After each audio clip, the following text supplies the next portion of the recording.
5000 साल पहले भी जाओगे आप तो एक आदमी अपने जीवन में किसी के भरोसे नहीं था। सुबह निकलता था और शाम तक व्यवस्था करके लाता था खुद के बल पर, खुद के पुरुषार्थ पे। चाहे वो शिकार करके लाए, चाहे कुछ पैदा करके लाए, वो अपने बच्चों का पेट पालता था एंटरप्रेन्योरशिप। वो थोड़ा विकसित हुआ तो उसने किसान की खेती करके अपना जीवन चलाया, तब भी वो एंटरप्रेन्योर था। वो तब भी कहता था मुझे किसी से ना कंपनसेशन चाहिए, ना मुझे किसी से मुआवजा चाहिए, ना मुझे किसी से सब्सिडी चाहिए। हे प्रभु, तेरा और मेरा भाग्य का कनेक्शन है, मैं मेहनत करता हूँ तुझे। तो भाग्य पे चलता था, तब भी एंटरप्रेन्योरशिप थी।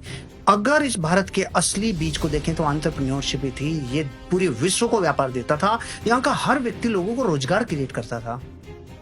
लेकिन जब से मेकाले आया और एक शिक्षा का मॉडल बना और उस मॉडल से जो खेप निकलने लगी, इसने इस देश की विचार शक्ति को खत्म किया है कि एक विचार मूर्त रूप ले सकता है क्या, एक विचार प्रोडक्ट में कन्वर्ट हो सकता है क्या, एक विचार सर्विस में कन्वर्ट हो सकता है, एक विचार प्रॉब्लम सॉल्विंग में कन्वर्ट हो सकता है क्या।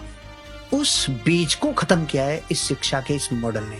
नहीं, जब तक गुरुकुल थे, जब तक वो व्यवस्थाएं थी, तब तक एंटरप्रेन्योरशिप ही थी। वो बीज खत्म किया। अब आज बहुत सारे लोग, आप जैसे लोग, हम जैसे लोग ये कोशिश कर रहे हैं, तुम्हारे भीतर जो ओरिजिन है, जो ओरिजिनल डीएनए भारत का, वो रोजगार देने वाला है, वो दुनिया को दिखाने वाला है, वो देने वाला है। लेकिन ये जो इतने वर्षों में जो खेप तैयार हो गई, इसको ताकत लगानी होगी अपने को मिलकर कि विचार को मूर्त रूप में लाओ, उस मूर्त रूप को लाके रिफाइन करो, फिर उसे बड़े रिसोर्सेज में कन्वर्ट करो। ये ताकत अपने को लगानी होगी। मेरा ये विचार है, मैं इस पे अपनी जितनी बुद्धि और प्रज्ञा उतना कोशिश करता हूँ।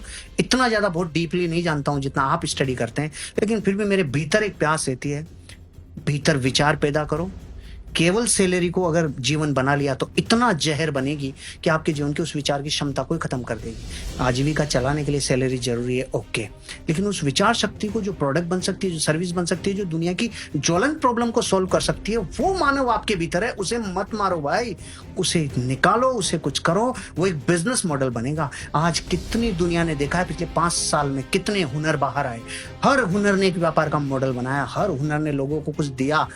ऐसा हर व्यक्ति के भीतर बीज है, उसे हवा देने की जरूरत है, उसे पनपाने की जरूरत है। वो बड़ा व्यापार बन सकता है, वो बहुत बड़ा धंधा बन सकता है, वो लाखों लोगों को कुछ बड़ा दे सकता है। मैंने विकास दिव्य कीर्ति जी का एक वीडियो सुना। वो कह रहे हैं जब मैंने अपना जॉब किया तो मेरा आजीविका चला रहा था। मैंने सोचा मैं अपना काम शुरू करता हूँ। 3 लोग मेरे साथ आए। आज 1800 लोगों का परिवार मेरे साथ है। मुझे इस बात की खुशी है कि मेरा वो एक निर्णय, सैलरी छोड़ा और मैंने विचार को मूर्त रूप दिया। आज 1800 परिवार उस निर्णय की वजह से जीवन को ग्रो कर रहे हैं। अरे रे, मेरा दिल पसीज गया। मैंने कहा, एक तो होता है कोई घटना घट जाना, और एक होता है उसे इस तरीके से बताना जो कलेजे में जाए। मुझे बहुत खुशी। एंटरप्रेन्योरशिप मेरे जीवन का मिशन है। मेरे जीवन में जितना मेरे में अपना बुद्धि बल है, मैं कोशिश करता हूँ ऐसे लोगों को मोटिवेट कर सकूँ, उनके जीवन में और कुछ हिस्सों को नहीं तो कुछ ऐसे हिस्से जो ऊर्जा ही दे दें, मैं उनको तो डेवलप कर सकूँ। ऐसा मैं प्रयास करता हूँ। होना ही चाहिए। मेरे बच्चों की शिक्षा के ऊपर कभी ध्यान नहीं दिया।